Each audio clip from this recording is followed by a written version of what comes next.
What if everything you see, touch, and feel, every person you've ever loved, every mountain, every star, is nothing more than data running on a computer? Not a metaphor, not a thought experiment, a literal scientific hypothesis that some of the world's most respected physicists take seriously.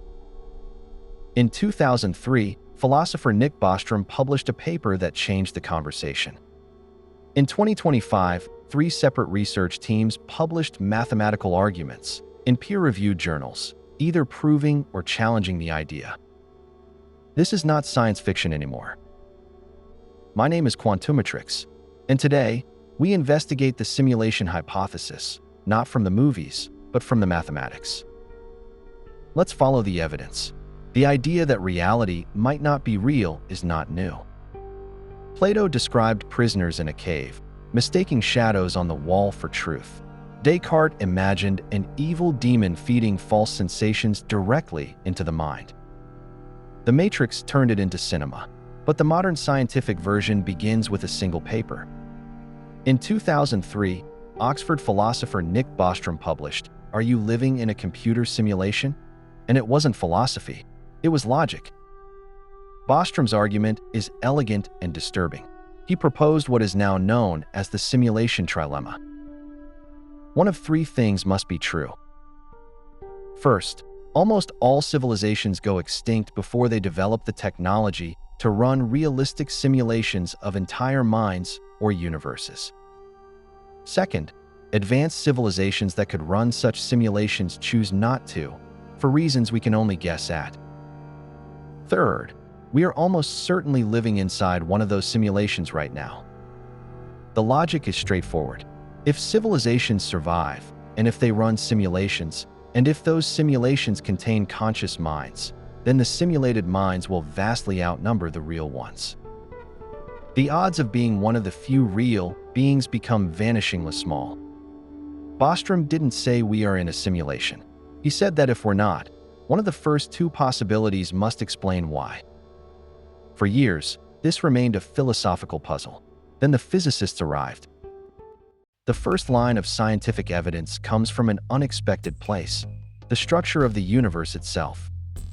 In 2012, physicists Silas Bean, Zuradavudi, and Martin Savage published a paper proposing a test for the simulation hypothesis. Their argument was this: any simulation, no matter how advanced, must run on some kind of computational substrate. And any computational substrate has a resolution limit, a smallest possible unit of space and time, like the pixels on a screen. If the universe is simulated, it should show signs of that underlying grid, and it might. High-energy cosmic rays, the most energetic particles we detect from space, show a strange pattern. Their energy distribution has a cutoff, a limit. Exactly what you might expect if the universe has a built-in resolution.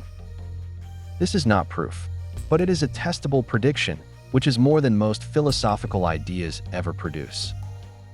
Then came the physicists who argue the opposite.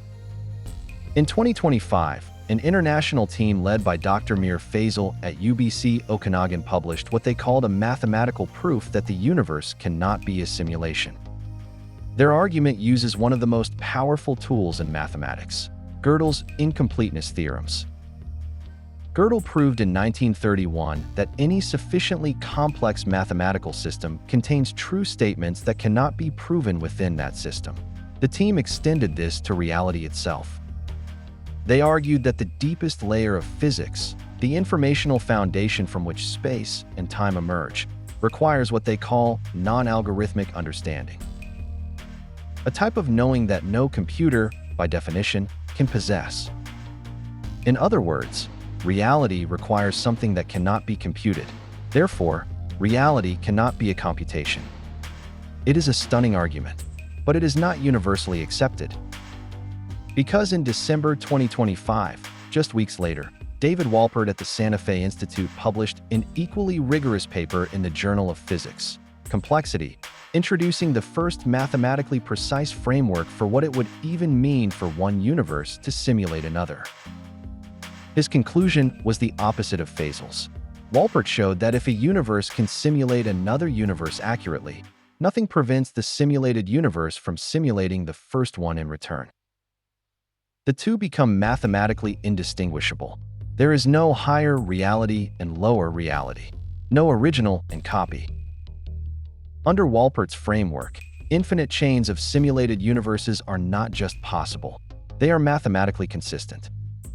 Two peer-reviewed papers, published within weeks of each other, both mathematically rigorous, reaching opposite conclusions. This is the state of the simulation hypothesis in 2025. Neil deGrasse Tyson, one of the most respected astrophysicists alive, has said he estimates the odds of us living in a simulation at better than 50-50. Elon Musk has called it near certain. Oxford's David Chalmers, one of the foremost philosophers of mind, published an entire book in 2022 arguing that even if we are in a simulation, it doesn't matter. The experiences are real. Against them, physicist Sabine Hossenfelder calls it pseudoscience. Cosmologist George Ellis compared the debate to late-night pub discussion. Sean Carroll argues the hypothesis is not even coherent enough to be falsifiable. The disagreement is not between careful thinkers and careless ones. It is between careful thinkers who look at the same universe and see different things. Here is what makes the simulation hypothesis uniquely strange as a scientific question. If we are in a simulation, the simulator controls the laws of physics. Any test we design to detect the simulation uses those same laws. We are, in a sense, trying to look at the walls of the box using instruments made from the same box. Even the mathematical proof that we are not in a simulation, Faisal's paper, was constructed using mathematics that would exist inside the simulation if we were in one. This is not a flaw in the research. It is the fundamental epistemological trap of the question. The simulation hypothesis may be the only scientific idea where the very tools we use to test it are themselves in question. And this brings us to the part that no paper has answered.